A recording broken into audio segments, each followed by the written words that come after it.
Okay, good morning. We're so happy that you could join us. It is 11 o'clock on the nose this morning, so welcome to the 2017 four-part series for Women in Pensions Network webinar for the Mentoring Connect Committee. And this conference today is to help you be inspired about our third topic of handshaking. So we're going to give a little background around this webinar series, introduce our panelists for the day, and have some question and answer sessions as well.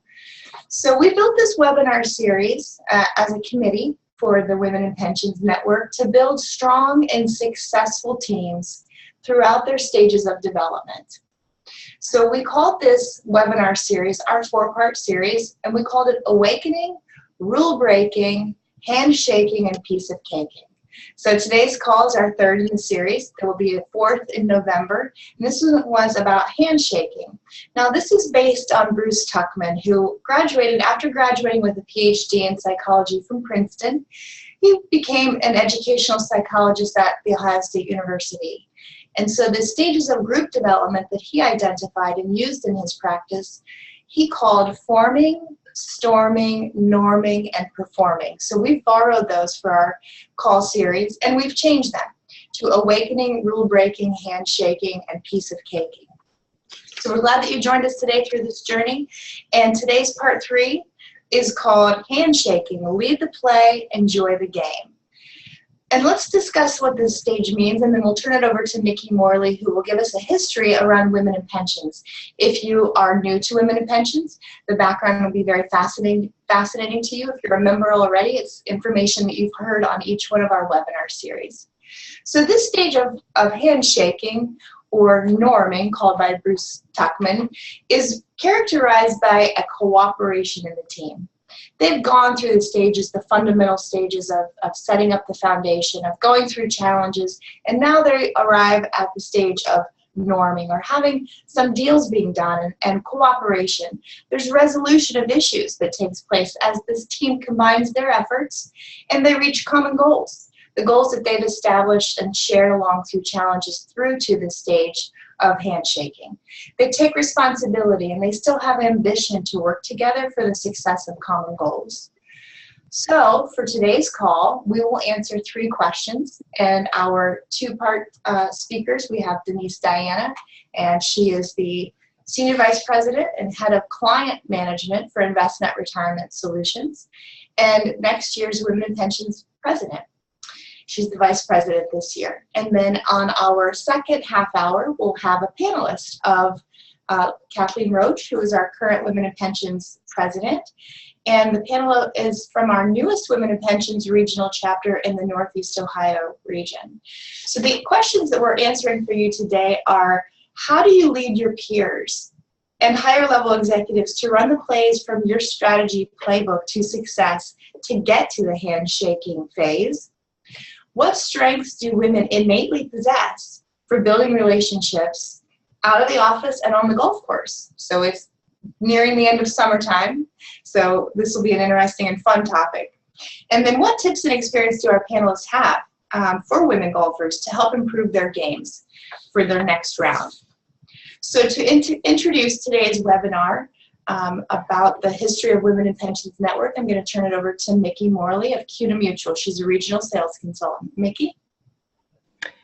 Thank you so much, Andrea. So who are we? Who is WiPN? We were founded in 2009 by a group of industry leaders seeking to create a forum for women in the pension industry to network and cultivate professional and personal growth. I've been a part of WiPN for probably 3 years now, and it really is a great organization to be a part of. We're an established 501c6 nonprofit with a network of, can you believe it, over 1,700 plus women. The membership represents all segments of the industry, including early, mid, and senior level women across service providers. That includes record keepers, TPAs, DCIOs, ERISA attorneys, and I say this on every call, but not enough advisors. So please reach out to your financial advisors if you do have contact with them, and let them know about WiPN and what a great organization it is. So there is a long history of inequality and imbalance of women in the U.S. workforce, as we all know.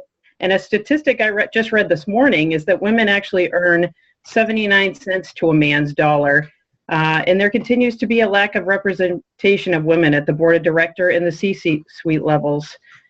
So WiPN members have access to exclusive networking events. So we have local chapters and we do events constantly through the year. So make sure that you are a member of WiPN. If you're not, you definitely need to join. And we have a lot of mentoring opportunities, and being on the mentoring committee, I've seen a lot of people come through that are looking for a mentor, and we are in charge of that on our committee. So please reach out to one of us if you're looking to do that. And also, WiPN provides a unique opportunity to connect with and learn from one another. So I encourage you to join WiPN and join and listen to all our webinars throughout the year and go to all of the events that we have all over the country. And with that, I'm going to pass it over to Andrea. Thanks so much. Okay, thanks, Nikki. We really appreciate that background and history. So for today, we're going to introduce Denise Diana. Denise, good morning. Good morning. And let me read your bio. We're very excited that you're on the webinar today because you're going to discuss this handshaking stage and tell us about an actual strategy that you implemented and highlight the amazing growth that it produced for the company and with your team. So it's something how you led your peers and high-level executives to run plays from your strategy playbook to success. Denise is currently the Senior Vice President of Fiduciary Sales Account Management for Envestnet Retirement Solutions. And she's responsible for selling fiduciary solutions to large institutions, including Fiduciary Outsource 321 and 338, Technology Fiduciary Support, and ERS Participant Managed Account Solutions. Denise has over 18 years experience in the institutional retirement marketplace. And previous to ERS, she had held a variety of leadership roles at Prudential, MassMutual, Hartford, Transamerica, and Schwab. So Denise is a strategic thinker who combines problem solving, project management, and communication skills to drive effective solutions for institutional clients. She has a proven ability to drive pipeline through deep productive relationship with key decision makers, advisors, plan sponsors, cross-functional teams, and industry influencers. Denise is a graduate of Bryant University with a BS in marketing, and she is FINRA Series 6 licensed. She's currently the president-elect for Women in Pensions Network, which is our leading nonprofit organization that empowers and connects women across the retirement industry. So welcome. We really love hearing about your background, and we can't wait to hear your information today. Now I'm going to stop sharing my video, and Denise, towards the end of around 11:30, we'll ask for some questions and answers. Okay? Thank Sounds you. Great. Well, good morning, Women in Pensions. I am thrilled to have this opportunity to talk with all of you this morning, and thank you, Andrea, for the opportunity to talk about stage 3 here, handshaking, in this powerful webinar series that we're putting on this year. The sub-theme of today's handshaking stage is lead the play, enjoy the game. And I think though that subheading is really important because in some ways in all of these organizations that we work in, we have to kind of play the game, but we need to enjoy it along the way. And sometimes you need a strategy on how to figure that out. So I'm going to tell a story about when I was in an organization and I faced some challenges. I had a pretty big goal to achieve, and I wasn't quite sure how it was going to happen. So I came up with some creative ways on how to gain alignment and really have a group of folks, folks that reported to me and folks that didn't, and leaders in the organization all come together and really figure out how we can execute on a strategy. So I'm going to tell you the story of how I did that. And I think it really hits home in this handshaking theme. When Andrea and I met about 8 months ago, and she was telling me about this series, and we got to this phase, I knew, or this stage, handshaking, I knew the exact story that would really help resonate this point and how powerful and important it is as you're working in your organizations. So here's the background. I was hired, as a new hire to an organization that was very established in the marketplace, and particularly had focused in on the small market. Interesting enough, they also had a presence in the large government marketplace. And prior to my arrival there, they had acquired 3 different organizations. One organization focused on the large corporate market, one organization focused on the DB market, and another organization focused on the private labeling of 401k record keeping. So all of these organizations were brought together prior to me being hired. And the reason I was hired is even with all of these organizations coming together, there was a significant gap in a market segment called the mid-market. And so they had all different focuses in all the different market segments, but they were missing a focus around mid-market. And that's what I was hired to do. It was really in my wheelhouse. It was where I had spent most of my career in the mid-market. And so, thrilled, excited to have this opportunity. It was a senior leadership role.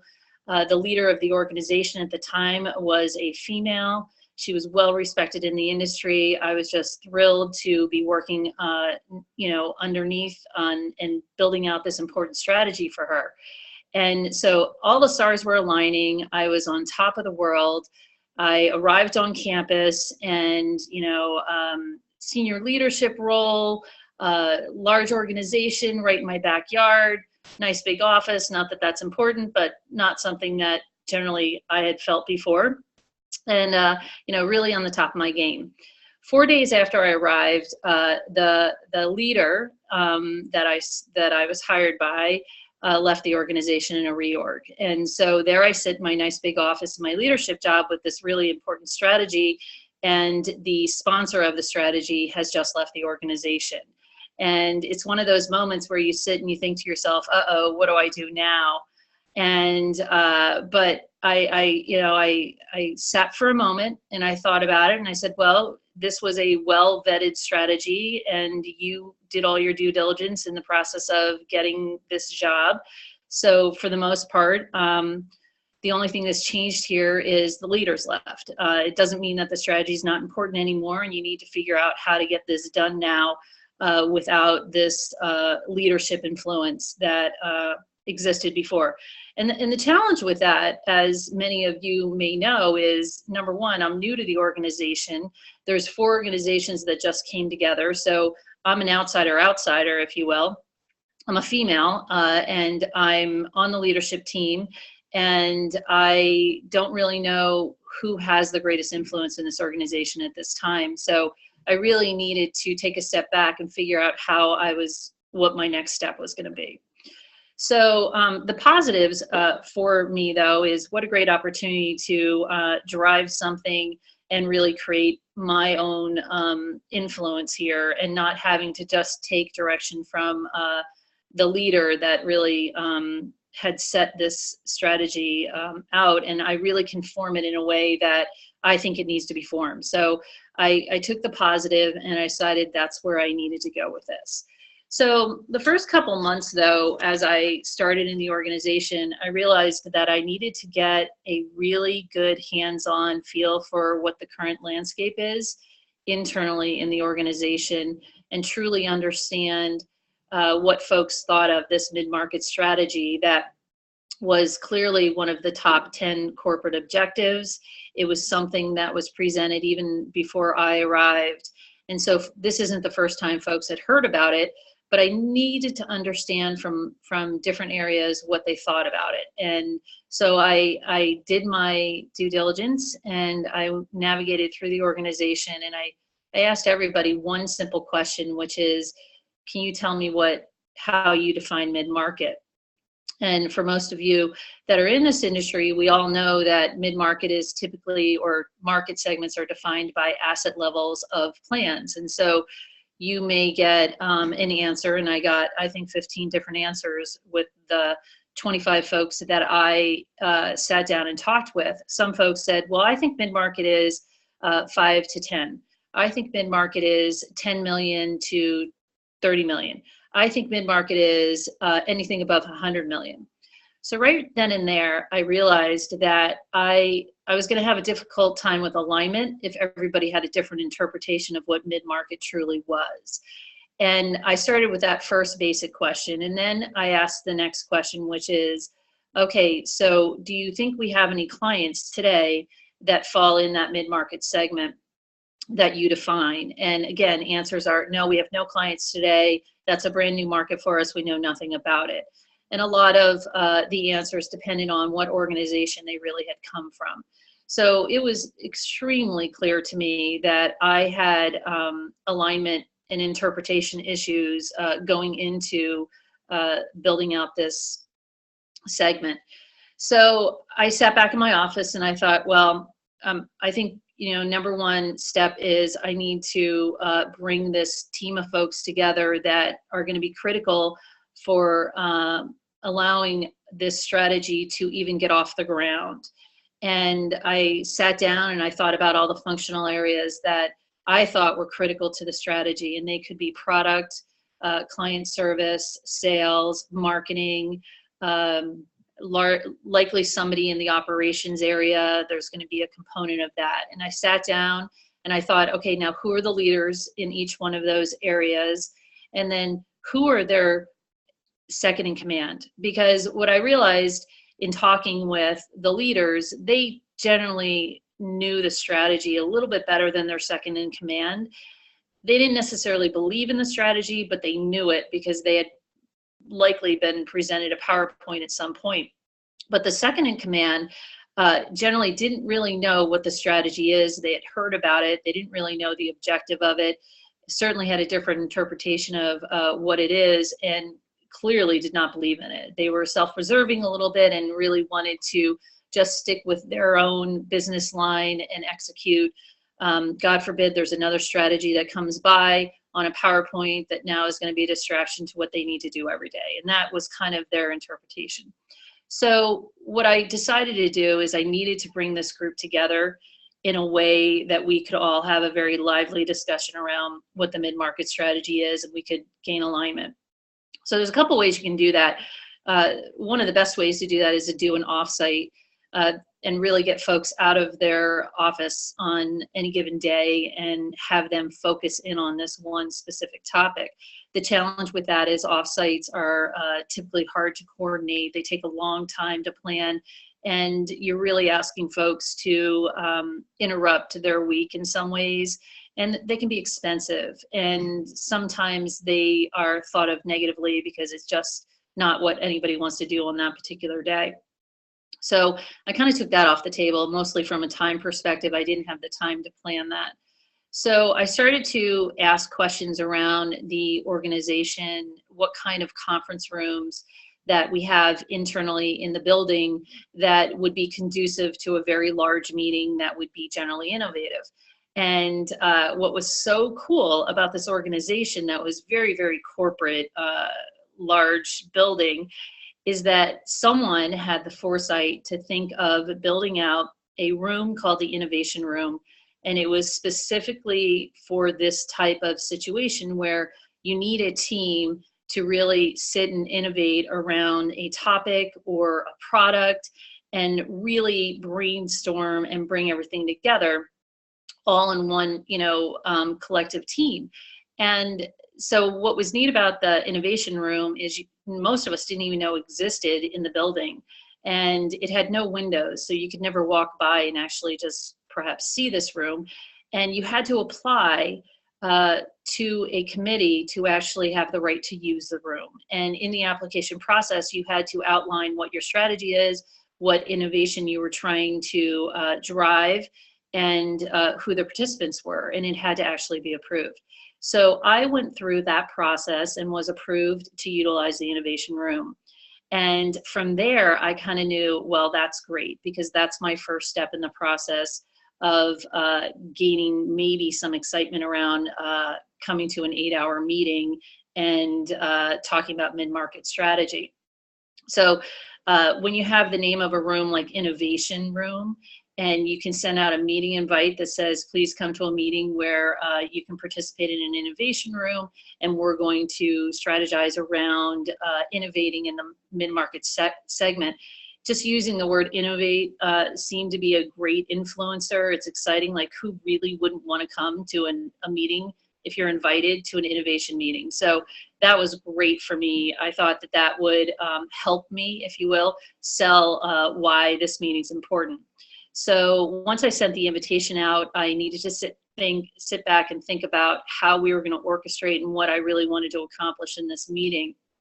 And so the good news is, just like I had thought, the innovation invitation and this concept around brainstorming around mid-market built enough excitement that I definitely got RSVPs and yeses from most of the senior leadership and their second in command to commit to this 8-hour meeting, which was going to be a full day meeting, but it was in the office, so they didn't have to leave the office. And I just teased them enough on an agenda, not giving away too much, but did let them know that this meeting room is set up like a living room. And it was. It had couches. It had plenty of wall space. It had a foosball table, a ping pong table. It was really designed to feel like you're not in a corporate office right now and that you can be comfortable and share ideas. So what I did is I sat down and I thought about what are the things that I need to do. I almost had to envision what this meeting would feel like from the moment you walk in as a participant, and then what I wanted to accomplish through the day. So since it was kind of this fun environment, I decided that I was going to use a lot of visuals to really do a little ice breaking, if you will, when folks started to come into the room. They will walk in and they will, just like I was, be a little shocked that this room even existed in the building. And then I needed to get them interactive from the moment they walked in, because it was almost like somebody's living room where you can't decide to sit and who you want to sit next to because you don't want to be too close to someone. And it's just this weird living room environment. So what I did is I put 10 questions up on little Post-its on one of the walls. And as people arrived, I asked each one of them to take another Post-it with a black marker and answer the question. And the questions were all fact-based. So they were questions around how many plans do we have today in the mid-market? How do you define mid-market? How many plans have we sold in the mid-market this year so far? What products do we sell in the mid-market? So they were very fact-based questions. There was no real qualitative, you either knew it or you didn't. And so I asked everybody to answer those questions. So 20 people come into the room. They're kind of getting themselves oriented. They walk over, they do what I say, they answer their questions. And then the next station, if you will, is on the coffee table. I had 3 glass jars of M&Ms. They were, kind of sizable glass jars, and each of the jars had different level of M&Ms in them. So I asked them to take another Post-it and write and guess how many M&Ms are in each of the jars. So now at this point, everybody's kind of chuckling a little bit. They're warming up to this concept that this meeting, they're getting that this meeting is going to be very different than any meeting they've ever been in. And you can see the walls and sort of the anxiety a little bit coming down. Although I think there was other anxiety built up around, oh my gosh, what else is she going to have us do?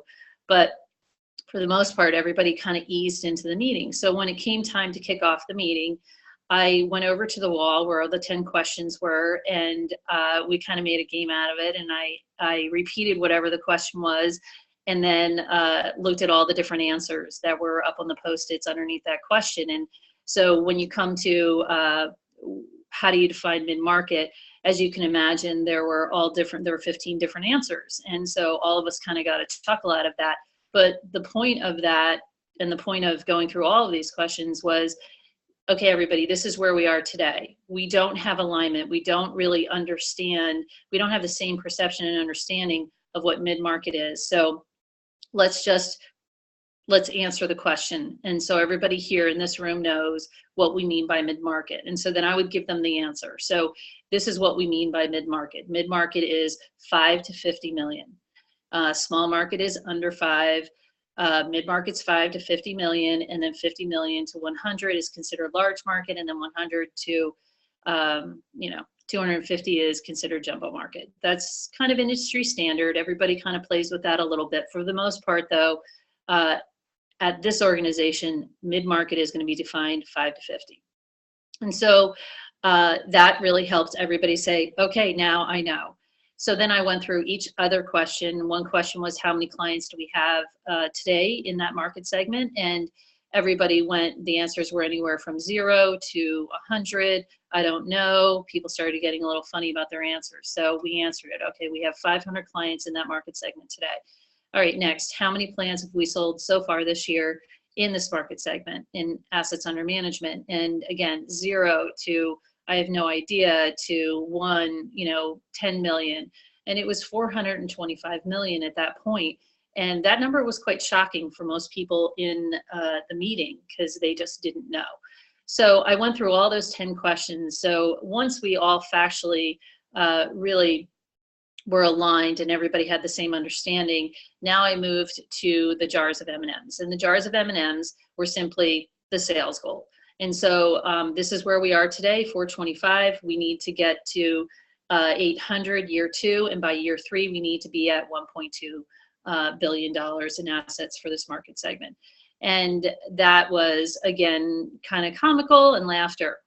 From that point, what we did next is I had put on the meeting already in different walls these half-page Post-its, and these topics were simply around all the functional areas that will help us build out this mid-market segment. So marketing, sales, product, operations. And I asked everybody for the next half hour to take a Post-it and a marker and have conversations with each other and put under each one of those areas what they think the biggest market impact will be, or what we need to change in each one of those areas in order to be successful in the mid-market. And this really helped folks get out of whatever their functional area is, because there's always people in the room, and let's say they work in operations, but they have some great marketing idea that they're just not necessarily asked to give, or they're just not necessarily willing to put themselves out there and answer, or suggest something that isn't in their functional area. So that was really to break down those functional areas and get everybody brainstorming around everything and not just live in your own little silo. From there, we then, as a group, prioritized the ideas under each one of those functional areas and had great discussions. People were standing, they were up at the wall, people were moving things on and off the wall. And it was just so great to see everybody working physically almost together and mentally to define what really the roadmap of priorities are going to be to build out this market segment. And by the 8th hour, after being quite exhausted and energized, we had an entire team of 20 people that understood what the actual roadmap was going to be, and it was on colorful Post-its, if you will, at the end of that meeting. And now it was just taking what we learned in that meeting, what we prioritized in that meeting, and moving it to execution. And it was such a worthwhile time. I can remember sitting at some point in the meeting where everybody was interacting and just taking a step back, almost like a proud parent saying, okay, I did it. I got everybody talking. I got everybody working together. That's all I really wanted to accomplish in this meeting. So that's my story. That's how I really used handshaking to get a team to work together. I used visuals. I tried to turn things in a different way so folks didn't feel like it's the same. I got them out of their comfort zone a little bit and then got them working together. So with that, that's my story. Andrea, I think you're on mute.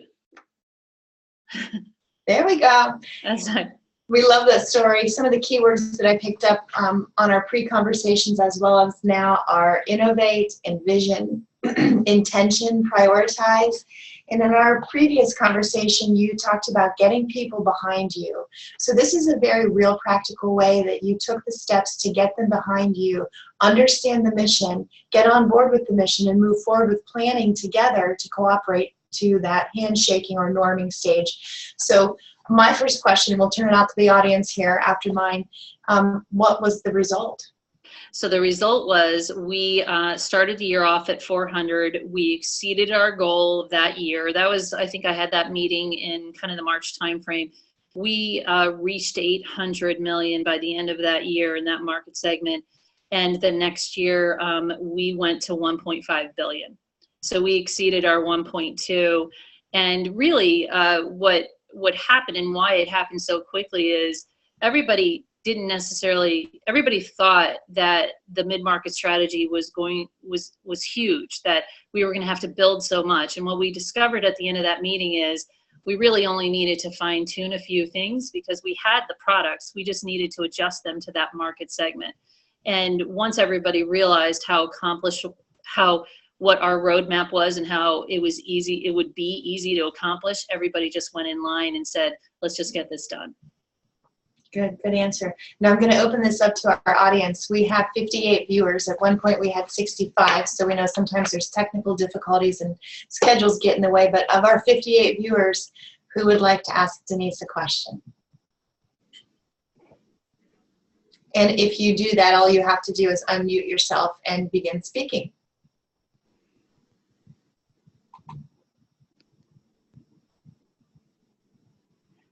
I think are there some texting questions coming up? I did. I see one down here. And let me read those for you. This comes from Kathleen. So Kathleen, I'll read your question for you, and then if you want to follow up, you can. Denise, was there any acknowledgement from senior management recognizing your creative approach? Oh, absolutely. There were actual senior management folks in the room with me. And they absolutely, in the next senior leadership meeting, said it was by far one of the most productive meetings that they've ever had.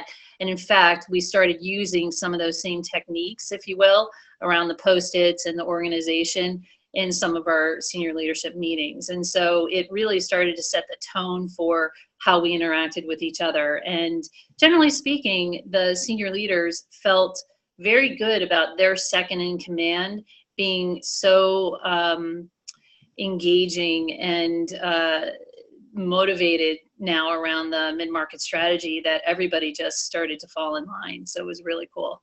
Good, very good. And from Cindy Kennedy, did you find this collaboration led to new relationships for you? Perhaps your approach created conversations that built bridges for future projects?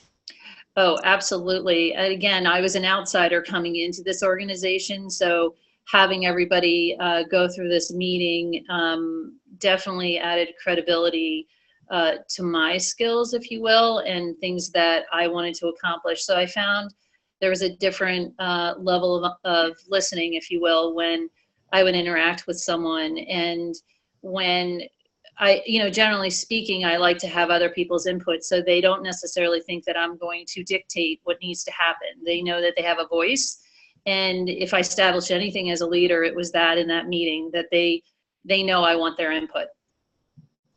She also asked, what did you do to push through any doubt about taking a unique approach? I didn't tell them a lot before they arrived, so there's times when input's good, and then there's other times when I needed the surprises to happen. And so there was a very few of us that knew what was actually going to happen in that meeting that day. And so I think that I kept it a little tight as far as the planning goes, and just gave them enough information so that they knew what they were coming to, but not too much that they would resist. Beautiful. I love the story when I met you and you told this story. So thank you for sharing it with our audience today. We're very excited to see where our organization goes next year in your leadership. I guess we can expect some surprises, right? Yeah.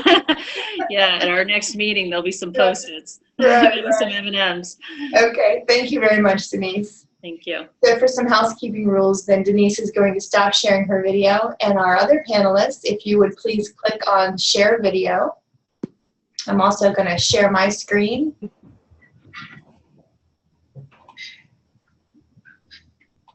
So as we get set up here, let me take a quick tour here.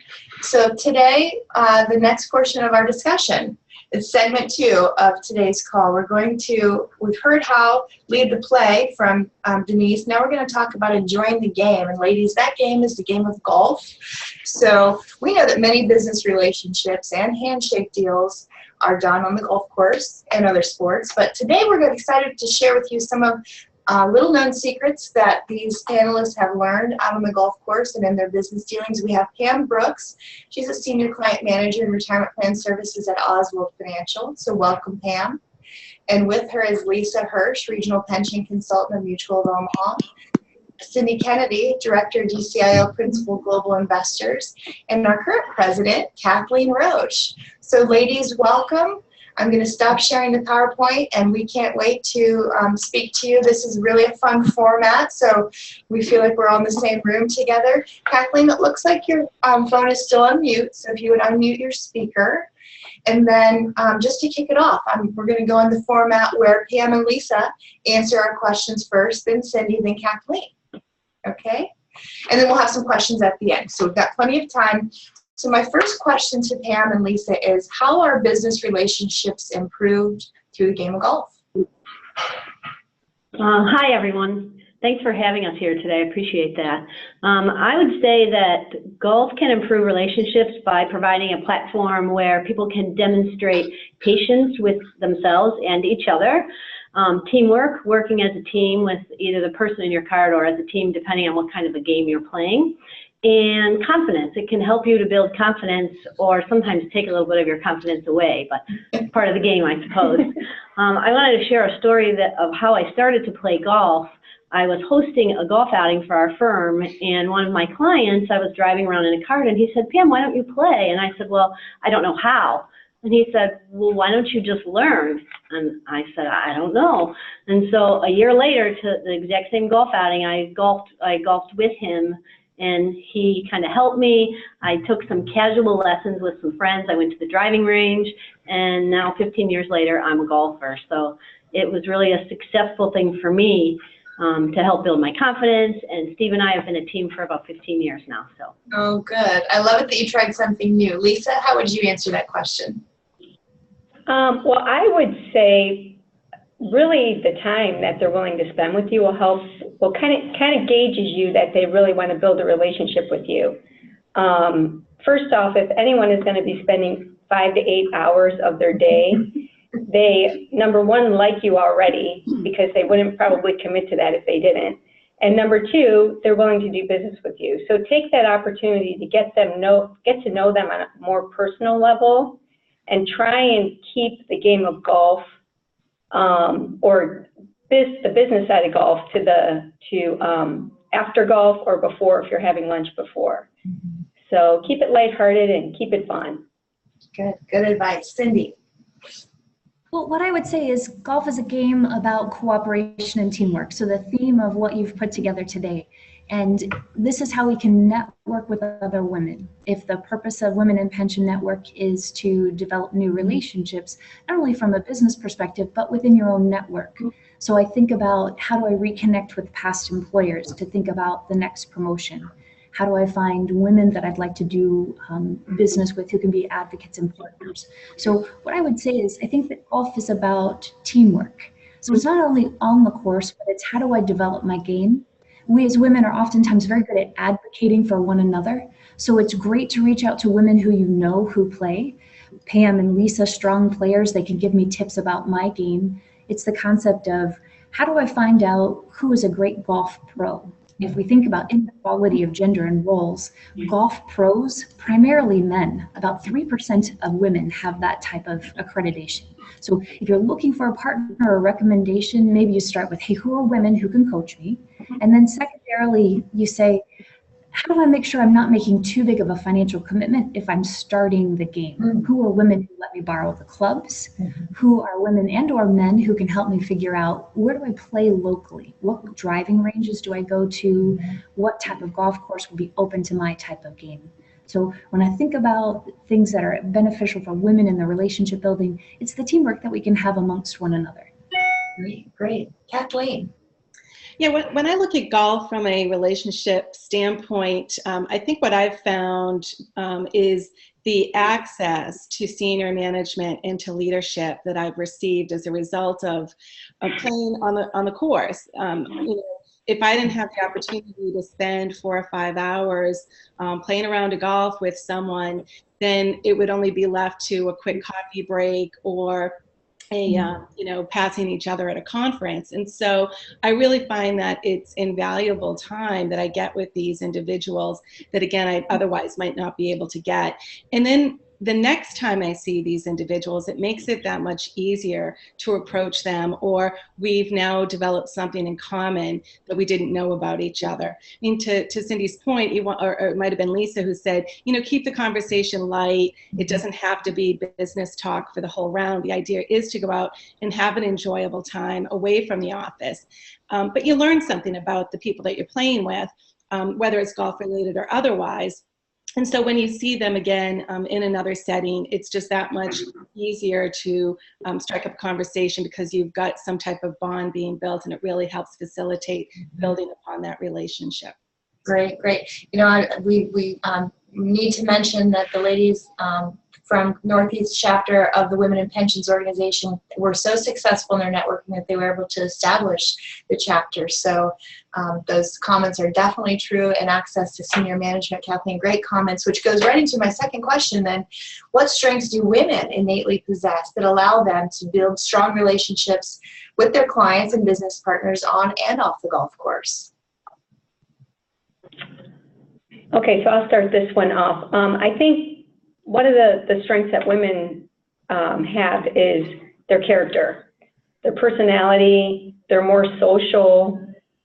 They could be the one kind of breaking the ice for everybody on the golf course, and making sure that everyone is having a good time. So it's really putting on that hostess with the mostest hat when you're on the golf course, because a lot of men are a little bit more to themselves until somebody breaks the ice. So, I think our character as women in itself helps on the golf course. So that's really all I have right now. So here, that's okay. I believe that golf shows sportsmanship. It also fosters encouragement, that I think women are very encouraging of each other. I think that the game of golf can show how people display emotions. They might be disappointed in their shot, or they may not, get the ball exactly where they want to go, but then it gives them the opportunity to be encouraging and to be supportive, which I think women are. They want to help each other. They want to make sure that they do their best to try to help other people. And I think that that's very obvious on the golf course, at least in most of the games that I've participated in. Right, right. Andrea, golf is a game of endurance. Yeah. So we need to make sure that we understand nobody's good. So to have an expectation that we go out and are instantly great, well, that didn't happen in our careers. We had to spend time being coached by others, and you keep playing the game. So it's the concept of endurance as a skill set that we have to say, I'm going to keep swinging, I'm going to keep a positive attitude, and I'm going to recognize that amongst the other players on the golf course, whether they're men or women, golf is a game where vulnerability is a key factor. Everyone is vulnerable to a bad shot. It's how you react and you persist and you keep moving along that really demonstrates not only a growth in your game, but likely a growth in the relationships of those that you're playing with. And those are the character things that we want our male counterparts or women who are playing with us to notice about us. If I'm looking to build a career and build a golf game, remembering to endure, be vulnerable, and keep on trying. Good tips. Kathleen. Yeah, all great tips. It's certainly a game of tenacity, and I would say it's, if anything, it's you're competing with yourself, or at least that's how I view it. That I'm just playing against myself, and I definitely want other people in Clear Island to have an enjoyable time. I mean, when it comes to looking at what women are good at, I think we're great listeners and we ask questions. And so if we're out on the golf course, that's a great opportunity to do both. So I'd say, elaborate on those skills and really get to know the people that you're playing with, so that you'll always have some tidbit of information to refer back to at some point in the future when you're looking to further that relationship. The other thing I would say is, golf is not a game of perfection by any stretch. I think we all know that. And I hear a lot of women say, oh, gee, I'm just not very good, so therefore I don't want to play. Nobody is good to I've played with some nice golfers, don't get me wrong, but the good golfers I've played with are so gracious and are really encouraging, men and women alike. And so I say I would recommend that you get over and conquer that fear that you might have of not being a perfect golfer, and really put yourself out there, because it does build confidence. I know that personally, and from friends of mine that have just, jumped into it and have ended up really loving the game because of all of the great things that come out of it. Great. No, it's obvious that you're all enjoying the game. We're sitting here smiling and laughing about some of the things. This is going to be one of the most fun questions to ask. What tips can you offer what tips or experiences of any successful golf games that you've encountered playing golf with your business partners, or any fun stories? Well, I would say that as new golfers or people that have not golfed before, to go to the driving range, get some practice under your belt, and then maybe if you started out with a scramble, which I'm not sure if everybody understands what a scramble golf outing is. It is where a format of golf where 2 or more players form a team, and then each player will tee off the ball, and everyone will decide on the team where they think the best ball lays, and then you pick up your ball and you throw down with that person, and you continue all through the entire hole, and so that everybody hits from the exact same place. So that makes it a lot simpler to play, where you're not chasing your ball all over the course and you're keeping in time with all the rest of the players, which will really help with your confidence levels. So I think playing a scramble first might be a good starter for a lot of people that have not played the game, along with lots and lots of hours of time at the driving range. And just, I would say too, one tip is to know the game and probably have more good shots than bad shots before you jump out there and do it, because everyone will be patient with you, and I think everyone will want you to succeed, but just make sure you understand the game before you actually go out there and play. I've been playing golf for about 25 years now and have a lot of great stories, and it's just such a fun time to get to know people. One of the funniest stories I had, this one new client of mine that I took golfing didn't really know if I knew how to play, and we went to like the second hole. After the first hole I parked, at the second hole he wanted me to play from the men's tees, and I'm like, no, wait a minute, this is only the second hole, I'm really not that good. But so it's really a fun game and an enjoyable game, but just make sure you kind of know the golf etiquette before you go out there. So, because then they might get a little unnerving if it's taking too long or whatever. So that's not a good thing. Yeah. Cindy, what would you say some tips or fun stories or experiences you've had? So if we're looking for etiquette, rules, and so forth, the PGA website has a great resource document for beginner golfers. So after this, you're catching the fire of how do I get out there and get it done, go to pga.com and have that resource. Also, if there's a professional at a local club or a public course, they too can take you through a discussion of making sure that your etiquette on the golf course is right in line with where seasoned players want you to be. But then I always think about golf in a bit of a non-traditional standpoint. I think that 6 holes would be maybe more fun than 9 and definitely 8. So there are unique approaches that you can take. Amongst your group, you could play a shorter round. You don't have to commit the entire day. Next, if we heard about Denise's innovation room, a neat location to come up with new ideas, there's something called Top Golf, which is basically like a stadium that has catering, comfortable seats, and everyone can take a shot, but you never have to go find your ball. It's to play, it's an opportunity to get in some skill shots, but then also do a lot of the business that we're looking for. And then lastly, I think lingo is important. So understanding who's playing professionally today as a golfer will help with some of the dialogue or connecting with people you're golfing with that maybe you don't know that well. So if we're using Twitter as a resource, following the PGA or LPGA, that lets you know recent updates and insights of what happened with professional play over the weekend. You'll understand that Justin Thomas outplayed Jordan Spieth and could have a few talking points that really get something going and showcase that you have an interest in the game. You can dialogue about something that your cartmate may be very passionate about. Great tips. Kathleen. Yeah, and a great tip there, Sandy. I would say, apply that to anything that you might have in common with any individual, whether it's golf or tennis or wine or whiskey. Be a student in that topic, and as you start to learn about it, because I think some people do look at golf with skepticism and say, hey, do I have to do this? And we're certainly not here to say that you do. We're just telling you about our experiences on the very positive side that we've had by playing golf and what it's meant to our careers. For me, I have more of a story. In my prior role, I was more of the client. And I had the asset managers and record keepers calling on me and constantly inviting me to play golf. And one day my boss and I came up with an idea that, hey, why don't we return the favor and take some of these folks out? And so we invited them to play golf, that we had access to a very exclusive course that they otherwise would not have had access to play on. And we took 6 individuals out, both men and women. And we went away, and we all flew to Virginia and had a great day of golf. A ton of camaraderie and a lot of fun, and great memories were built from that.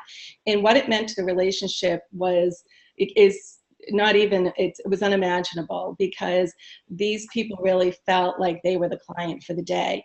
We didn't let them buy the beers. We didn't let them take care of dinner. We covered it for them, and they were so gracious, but and appreciative of that, because they never get to be treated that way. And the funny part of the story is we all arrived the night before the round of golf, because we had to fly in from different locations, and it was a lot of fun, and a boisterous crowd that there may have been alcohol involved. And the next morning I woke up feeling a little tinge of maybe a bruise, and I got up to the tee box, and I was at my cart trying to just get ready for my round, putting my ball and my tees in my pocket, and I'm feeling around my skirt, and I can't find my pocket, and I'm like, what is wrong? And I look down, and I put my skirt on backwards. Oh, okay. I guess maybe I'm a little bit more, messed up than I thought. It's a game of mistakes. I had to run to the clubhouse and change my skirt. But I have to tell you, it was a perfect way to kick off the round, because we all got such a chuckle out of it, and it just really kind of set the theme for the day. And it was a great way to build a relationship and really solidify those, not just from a business standpoint, but from a personal standpoint, with 6 people that will forever be lifelong friends. I love that. The ability to laugh at ourselves is definitely something we could take on the course and in business, right? For sure. And you didn't spoil the story. You didn't tell me that in advance, so thanks for the surprise at the end too. Those are all the questions that we had prepared, and we really enjoyed your comments. We're going to turn it open now to questions, and I do have one already on the screen from a Kristen Boyle. She says she's interested in golf's relevance in today's business environment. 20 years ago, it was clearly important. In today's environment, it seems far less so. Am I wrong? Who would like to field that one? I'll chime in. I still think it's very relevant, and I think it points back to what I said earlier, which is that whether it's golf or it's something else that you find in common with the individuals you're trying to strike up a relationship with, just find what your thing is. And for us, it's golf. And I've been working for 30 years in the industry and have found that it's never lessened, and certainly not in my point of view, and find that it can be a very powerful way to build relationships and get business done. But there could be others out there that find that some other common ground with individuals is a way to move the needle from a business standpoint. And so we encourage always to do that. Good. Anybody else want to take a step? What I would add is golf is still a primary moneymaker. It's for charitable events. So it is one way to connect with a broad base of business individuals by also supporting a charity. So I think there's a relevance in giving back to the community. But I'd also say for those of us in Northeast Ohio, our season for golf is relatively short. So if I'm making a business commitment, I might be playing 4 to 5 rounds of golf throughout the season. So I'll say that there's some give and take, and certainly there's a lot of time that could be committed to that. That's why you want to make sure you're playing with the right people and you're getting a lot out of it. And sometimes following that charitable endeavor of supporting golf scrambles and so forth can be the way to go. Good. Lisa and Pam, any comments about its relevance? No, I mean, I think you guys hit it right there. It's really not, I mean, it's not really golf. It's just finding something that connects with your clients.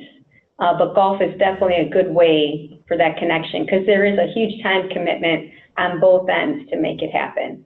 Right, right. And that's part of the reason why you get such a deep bond with someone, because of the amount of time that golf takes. Right. Right, and I would add that it's, according to what Kathleen said too, I think that a lot of memories are made on the golf course, and not necessarily one that you have your skirt on backwards, but I mean, people that you have golfed in foursomes with that years later when you see them, they'll bring up something that happened on the course that day, or different things that might have occurred that just make good memories and good relationships. Mm-hmm. So I don't see any other questions, and we're nearing just the end of our call. So just again, ladies, thank you so much for sharing your tips, sharing your experience with us. We truly think it's an honor that the Women in Pensions Northeast chapter has kicked off. I'm going to let Kathleen talk about that for a little bit, and then I'll take it back and introduce our next call that will happen in November. Kathleen? Great. Thank you, Andrea. And thank you, ladies, for taking some time to share your experiences on and off the golf course. And in particular, I also want to thank you for leading the charge in Northeast Ohio with establishing a chapter for women in pensions. You've held some great events recently, and we're so encouraged by the momentum that you're building there. And you're really setting a great example for other chapters to take the lead in establishing a chapter in their neck of the woods. And so we've got about 13 and working on 15 regional chapters for women in pensions, anywhere from the Northeast with Boston and New York, Baltimore, of course, we've got Northeast Ohio with Pam, Lisa, and Cindy leading the charge. We're building out one in Kansas City, in Northern and Southern California, Tampa, St. Pete, and other cities. So please, for those of you who maybe haven't attended a regional event in Women in Pensions, visit our website and look for a regional event that may be taking place in your backyard. Or if you're interested in establishing a chapter where we may not have a footprint or a presence, please contact us and let us know that you're interested, and we can go ahead and get you started. We've put a lot of framework and structure around how to get one off the ground. And to that point, we don't have to have 30 or 40 or 50 people in each region. It could be a small event with as few as 5 or 6 people, just to get things cooking. But it's a really nice way to bring in everyone in our industry, whether it's an advisor, a TPA, someone working at a record keeper, asset manager, a broker dealer, an attorney, and really just foster these connections. That's what Women in Pensions is about. It's making connections that count. And so please consider attending a regional event if you haven't done so already. All the upcoming events are on our website. And again, if you're interested in getting one started, please let us know. And again, a big shout out to Pam, Lisa, and to Cindy for doing such a fantastic job in the Northeast Ohio region. I'll turn it back to you, Andrea. Okay, great. Thank you. And ladies, thank you so much. Denise, thank you so much for sharing your experience earlier in the call. At this time, I want to just set us up for the next call that will be happening in November. We're very excited about this call. Let me share my screen, just 1 second. And I will let you see from the beginning of our presentation here. But part 4 will be in November. It's called piece of caking. So it's that 4th stage. It's when things are really performing, things are happening well. And speaking of performance, we thought it would be a great idea to talk about results that are achieved among companies where they sponsor or have women are better represented in their leadership. So how do we judge that? How do we gauge what performance happens when women are in leadership roles, not only in the pension industry, but among many corporations? Second thing we'll answer is, what does it mean to your team to be better together? So I can't wait to have that conversation. And then what tools do you use to measure the successful performance of achieving your goals? We're going to have the guest Ann Greenwood. She's a Senior Vice President of Sales and Marketing of PAX Elevate Management. And her presentation is called Investing in Women, the Business Case for Including Women in Corporate Leadership. So I'm very excited about that. So stop by our website and make sure that you get registered for this call. This one will be in November. The date will be announced very shortly. You'll see invitations for registration going out in about the beginning of October. So with that, we just thank you so much for joining us. We're here as an organization to help you connect and grow your career and your development, your personal development, even as this series throughout the year has shown. So it's a pleasure delivering our amazing speakers today. We hope that you're inspired.